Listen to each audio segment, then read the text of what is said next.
বিসমিল্লাহির রহমানির রহিম। আসসালামু আলাইকুম। আমি আলমগীর হোসেন সম্রাট। আজকে একটি অসাধারণ চমৎকার বিষয় এবং চমৎকার একজন ব্যক্তি সম্পর্কে আলোচনা করব, যিনি বর্তমানে খুবই আলোচিত সমালোচিত ব্যক্তি।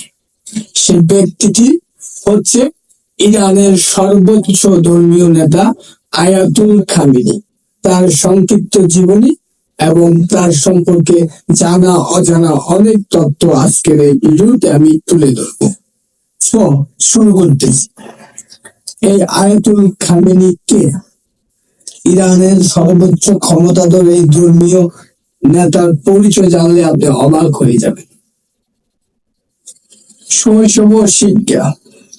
1939 সালে ইরানের মাশহাদ শহরে জন্ম নেন আলী খামেনি। ছোটবেলা থেকেই ইসলামিক শিক্ষা গ্রহণ করেন কোমো নাজাইফে। বিখ্যাত মাদ্রাসাগুলোতে তার ধর্মীয় জ্ঞান ও অঙ্গিমাত্রা তাকে দ্রুত জনপ্রিয় করে তোলেন। রাজনীতি ও বিপ্লব। ইমাম খোমেনির ঘনিষ্ঠ অনুসারী ছিলেন খামেনি।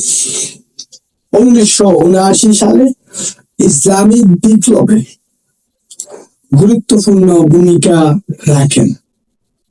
বিপ্লবের পর তিনি প্রেসিডেন্ট নির্বাচিত হন 1981 সালে। সর্বোচ্চ নেতা হিসাবে উত্থান।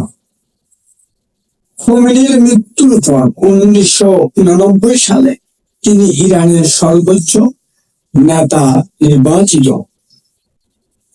আজ পর্যন্ত তিনি ইরানের রাজনীতি, সেনাবাহিনী, বিচার ব্যবস্থা এবং মিডিয়া সর্বোচ্চ ক্ষমতাধর ব্যক্তি।